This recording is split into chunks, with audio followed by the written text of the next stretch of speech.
மிதுன ராசிக்கார அன்பர்களே, மிதுன ராசிக்கார அன்பர்கள் வரக்கூடிய அக்டோபர் 1, 2க்கு பிறகு எங்களுடைய வாழ்க்கை ஒரு மிகப்பெரிய முன்னேற்றத்தை நோக்கி பிரயாணிக்க போகுதுங்க. சரி, என்ன சார் முன்னேற்றம்? எதில் முன்னேற்றம்? எதில் பரவாயில்லையா இருக்கும்?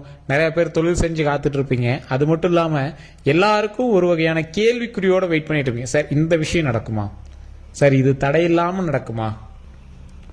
சரி, இந்த ஒரு விஷயம் வாங்கலாம் அப்படின்னு நினைக்கிறேன். இந்த நேரம் அட்வான்ஸ் பண்ணலாம்னு நினைக்கிறேன். சரி, இந்த கடனை சரி பண்ணலாம்னு நினைக்கிறேன். இந்த வேலைக்காக ட்ரை பண்ணிட்டு இருக்கேன். இந்த மாதிரி நிறைய உங்களுக்கு கேள்விக்குறியான விஷயங்கள் நிறையவே இருக்கும். அந்த கேள்விக்குறியான விஷயங்களுக்கு எல்லாமே விடை கிடைக்கக்கூடிய ஒரு முக்கியமான நாட்கள் தான் வரக்கூடிய அக்டோபர் 1, 2 அப்படின்னு சொல்லலாம். அது என்ன சார் 1, 2 எந்த விஷயம் நல்லா இருக்கு? அக்டோபர் 2ஆம் தேதி முடியும் போது உங்களுக்கு ஒரு மிகப்பெரிய நல்ல ஒரு மாற்றமும் மிகப்பெரிய ஒரு மகிழ்ச்சியான செய்தியும் சேரக்கூடிய ஒரு நாட்கள். தொழிலில் முன்னேற்றம், இது மிதுன ராசிக்கு ஓகே, பர்ஃபெக்டா இருக்கு.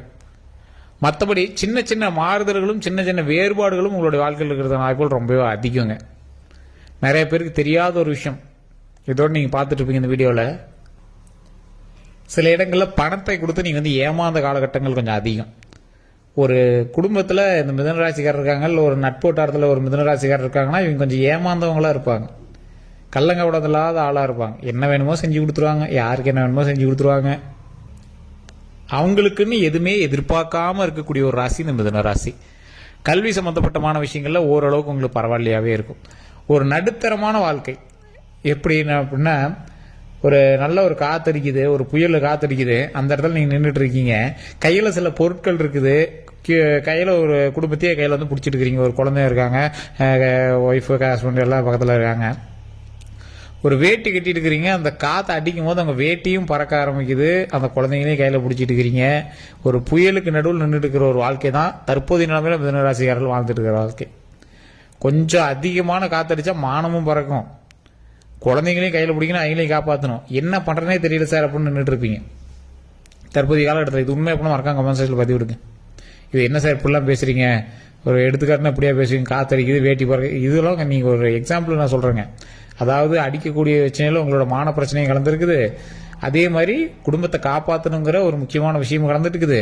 அந்த எதிர்காலத்தில் நீங்கள் முன்னேறி நடந்து போகணும், குடும்பத்தையும் கையோடு பிடிச்சிட்டு உங்களுடைய மானத்தையும் காப்பாற்றிட்டு முன்னேறி நடந்து போகணும். அந்த மாதிரி ஒரு காலகட்டத்தில் மிதுனராசிக்காரர் வெயிட் பண்ணிட்டு இருக்கீங்க. இந்த காலகட்டத்தில் உங்களுடைய வாழ்க்கையில் நீங்கள் எப்படி வெயிட் பண்ணிட்டு இருக்கணும்? அடிக்கக்கூடிய புயல் காற்றுக்கு நடுவில் குடும்பத்தோட கையில் பிடிச்சிட்டு வேட்டியும் பறக்காமல் இருக்கணும், உங்களோட மானமும் போகாமல் இருக்கணும், குழந்தைங்களையும் பிள்ளைக்குட்டியும் குடும்பத்தையும் காப்பாற்றி அந்த முன்னாடி கொண்டு போகணும். ஸோ இந்த இடத்துல ஒரு குறிப்பிட்ட இடத்துல என்ன பண்ணுறனே தெரியாமல் தவிச்சு நிற்பீங்க பார்த்தீங்களா, அந்த இடத்துல தான் நீங்கள் நின்றுட்டு இருக்கிறீங்க. இந்த இடத்துல நீங்கள் ஒரு விஷயம் யோசிக்கணும். உங்களுடைய வாழ்க்கையில் உங்களை காப்பாற்றிய கடவுள் இந்த சமயத்திலே காப்பாற்றுவாரா அப்படிங்கிற ஒரு கேள்வி கூட நீங்கள் வெயிட் பண்ணிட்டு இருப்பீங்க. இந்த டைம் உங்களை காப்பாற்றிட்டாரு அப்படின்னு வச்சுக்கோங்க. காரணம் என்ன அப்படின்னா, இந்த டைமில் நீங்கள் ஜாதகத்தை பார்த்து உங்களுடைய ஸ்டெப் எடுத்து வச்சிங்க அப்படின்னா உங்கள் புயலுக்கு நடுவில் முன்னாடி ஒரு மிகப்பெரிய செவுறு இருக்கும். காற்றை நிறுத்தி உங்களை ஓரளவுக்கு பாதையை சரியாக வகுக்கிறதுக்கு உங்களுக்கு ஒரு முக்கியமான ஒரு செவுறு ஒன்று காத்துட்டு, ஒரு வீடோ இல்லை ஏதோ ஒரு இடம் உங்களை நிறுத்தி உங்களை நிதானமாக கொண்டு போகிறது ஒரு இடம் இருக்குது அப்படின்னு வச்சுக்கலாம். இந்த மிதுன ராசிக்காரர்கள் தற்போதைய நிலைமையில கண்டிப்பா ஜாதகம் பார்த்தே ஆகணும். கூட பக்கத்துல யாராவது இருக்காங்க, சரி எனக்கு தெரிஞ்சவரே இருக்கா சார், நீங்களே பாப்பீங்க அப்படின்னாலும் ஒரு டைம் செக் பண்ணிக்கோங்க. தசாபுத்தியினுடைய மாற்றத்தினால இந்த நடந்த சூரிய கிரகணத்திலிருந்து உங்களுக்கு நல்ல ஒரு முன்னேற்றம் ஏற்பட்டு இருக்கும். அதற்கு பிறகு இப்போ அக்டோபர் 2ல இருந்து கிரக மாற்றத்தினால உங்களுக்கு நல்ல ஒரு முன்னேற்றம் ஏற்பட இருக்குது. அதுமே இல்லை சார், எப்படி கணிக்கிறதுன்னு தெரியல சார், லோக்கல்ல கொடுத்தாலும் ஒரு மாதிரி சொல்றாங்க அப்படின்னா கீழே டிஸ்கிரிப்ஷன்லேயும் நம்பர் இருக்கு. நிறைய பேர் கேட்குறத ஃபோன் நம்பர் கொடுங்க சார், ஃபோன் நம்பர் கொடுங்க சார்னு ரொம்ப இது பண்ணுறீங்க. கீழே டிஸ்கிரிப்ஷன்லேயே நம்பர் இருக்கு, அப்படின்னா ஸ்க்ரீனில் நம்பர் பாருங்க ஓடிட்டு இருக்கு. அப்படின்னா மேலே வாட்ஸ்அப்பில் இணைஞ்சிட்டீங்க அப்படின்னாலும் ஜோதிடருடைய நம்பர் நாங்கள் பதிவிடுவோம். ஸோ இந்த ராசினர், இந்த மிதுன ராசினருக்கு இந்த இக்கட்டான சூழ்நிலையில் ஒரு வரம் பிரசாதம் அப்படின்னா அப்போ நீங்கள் ஜாதகம் பார்த்து மூவ் பண்ணுறது தான்.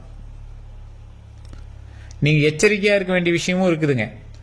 இந்த மிதுன ராசிக்காரர்கள் எச்சரிக்கையாக இருக்க வேண்டிய ஒரு 4 விஷயம், அதை நல்லா நோட் பண்ணிக்கோங்க. என்ன நோயினே தெரியாமல் கால் சம்மந்தப்பட்டமான விஷயமோ தலை சம்மந்தப்பட்டமான விஷயத்துக்கும் நீங்கள் ரொம்ப அலைஞ்சிட்டு இருப்பீங்க. ஒரு சிலருக்கு மாறுபாடாக இருக்கும், கால் தலையை விட்டு உடம்புல ஏதாவது ஒரு மாறுபாடுகள் இருக்கும்.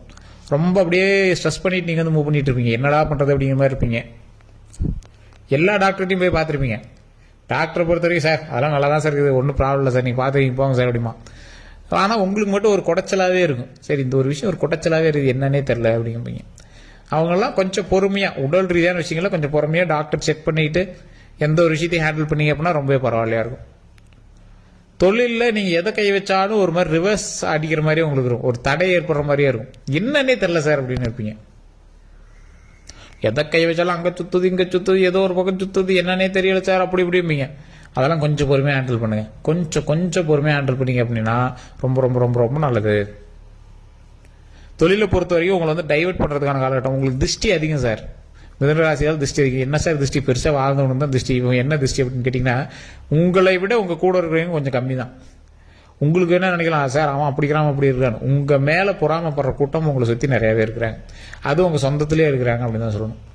உங்களாம் டெய்லி நீங்களாம் சுற்றியே போடணும். உங்களுடைய வாழ்க்கையை பொறுத்தவரைக்கும் உங்களோட தொழிலுக்காகட்டும் உங்களுக்காகட்டும் நீங்கள் டெய்லி சுற்றி போட வேண்டிய ஒரு நேரம். இவன் இப்படி ஆனா அப்படிங்கிறது தான் உங்களுக்கு ரொம்ப ஒரு ஆச்சரியமான ஒரு காலகட்டமாக இருக்கும் பக்கத்தில் வரீங்களாம்.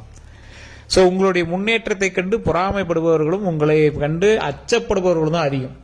நீங்கள் வாழ்க்கையில் முன்னேறீங்க அப்படின்னா உங்களை கண்டு அச்சப்படுவாங்க. இவனை விட்டு அவன் ரொம்ப அதிகமாக போவான், இவன் எப்படி இவ்வளோ வந்தான், இந்த மாதிரி கேள்விக்குறியான சொற்களே உங்களை சுற்றி இன்னும் நிறையா சுற்றிட்டு.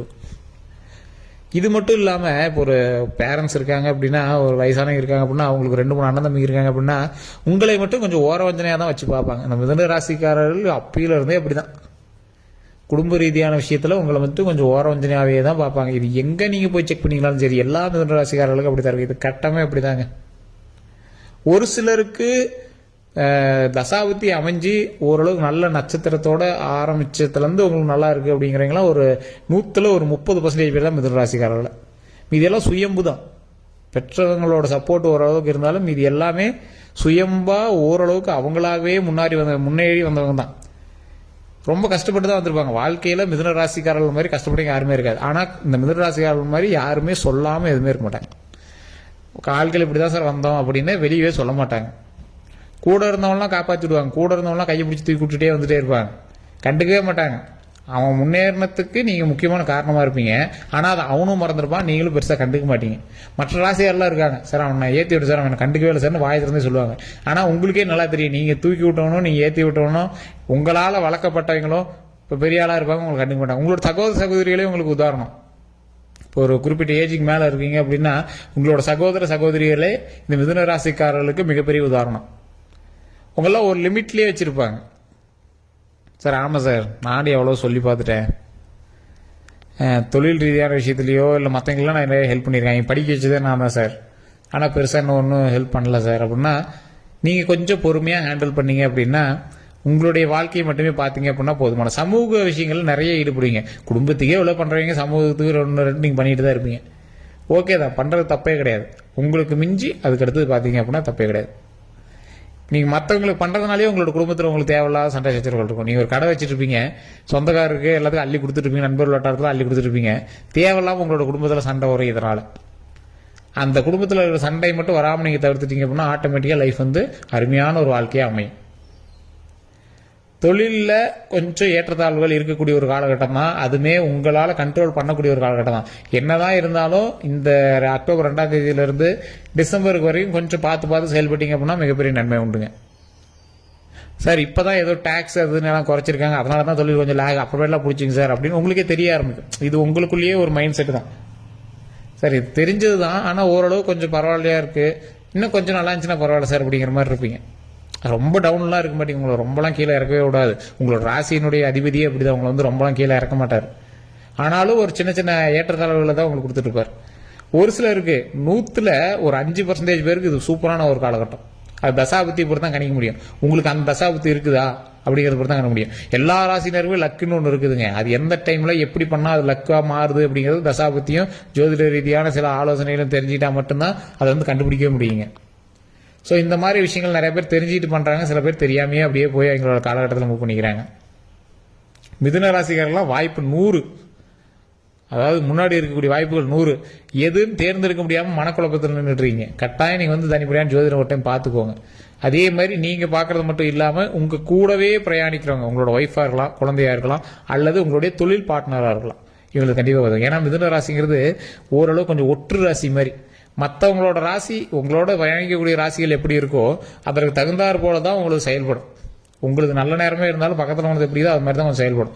அவனுக்கு நல்ல நேரம் இருந்துச்சுன்னா உங்களுக்கு சூப்பர் டாப் டக்கர். ஒரு எக்ஸாம்பிளுக்கு உங்களோட வீடு இருக்குது அப்படின்னா உங்களோட வீட்டுக்கு எதிரிலையோ அல்லது முன்னாடி பின்னாடி இருக்கீங்க, முன்னாடி நேருக்கு தான் எதிரிலையோ அல்லது பின்னாடி டைரக்டா பின்னாடி இருக்காங்க அப்படின்னா அவங்க வட்டி கொடுவாங்க, பணம் வட்டி கொடுவாங்க. அந்த அளவுக்கு இந்த மிதுன ராசிக்காரர்களுடைய ஆற்றல் பக்கத்து வீட்டு வரைக்கும் பிரதிபலிக்கும். இவங்க கூட ஒற்றி இருக்கிறவங்களுக்கு மிகப்பெரிய லாபகரமான விஷயத்தை உருவாக்கி கொடுத்துட்டு இருக்கும். இது இந்த மிதுன ராசிக்காரர்களுடைய ஒரு விஷயம் அப்படின்னு சொல்லுவாங்க. சார் எங்க வீட்டு பக்கத்துல வீடே இல்லை சார் அப்படிலாம் ஒரு குதர்க்கமான கேள்வியெல்லாம் கேட்காதீங்க. இது மிதுன ராசியோட ஒரு இயல்பு, இது ஒரு மேனரிசம், குணாதிசயம்னு சொல்லுவாங்க, அந்த மாதிரி ஒரு இயல்பு. ஸோ இது மட்டும் இல்லாமல் உங்களுக்கு இப்போ வாய்ப்பு அதிகம். ஸோ இந்த வாய்ப்பை பயன்படுத்தி முன்னேறுவதற்கான வழியை கண்டுபிடிச்சு முன்னேறதுக்கான வழியை பார்க்கலாம். நீண்ட ஆயுள் உண்டு, உடல் ஆரோக்கியம் உண்டு, மனமகிழ்ச்சியாக வாழ்க்கை நடத்தக்கூடிய காலகட்டங்களும் இனி வரக்கூடிய காலகட்டங்கள் அமையுது. ஸோ அதனால கண்டிப்பாக ஒரு டைம் உங்களோட ஜாதகத்தை செக் பண்ணிட்டு அதுக்கு தகுந்தாற் போல உங்களுடைய வாழ்க்கையை மூவ் பண்ணுங்க. கீழே ஃபோன் நம்பர் டிஸ்கிரிப்ஷனில் கொடுத்துருக்கேன், ஸ்க்ரீன் நம்பரோட இருக்கு. நம்ம சேனலை சப்ஸ்கிரைப் பண்ணாமல் தான் சப்ஸ்கிரைப் பண்ணுவோம். இதுவரை நம்ம ஃபேஸ்புக்கில் ஃபாலோ பண்ணாமல் தான் ஃபாலோ பண்ணிக்கோங்க. எல்லோருக்கும் நன்றி நண்பர்களே.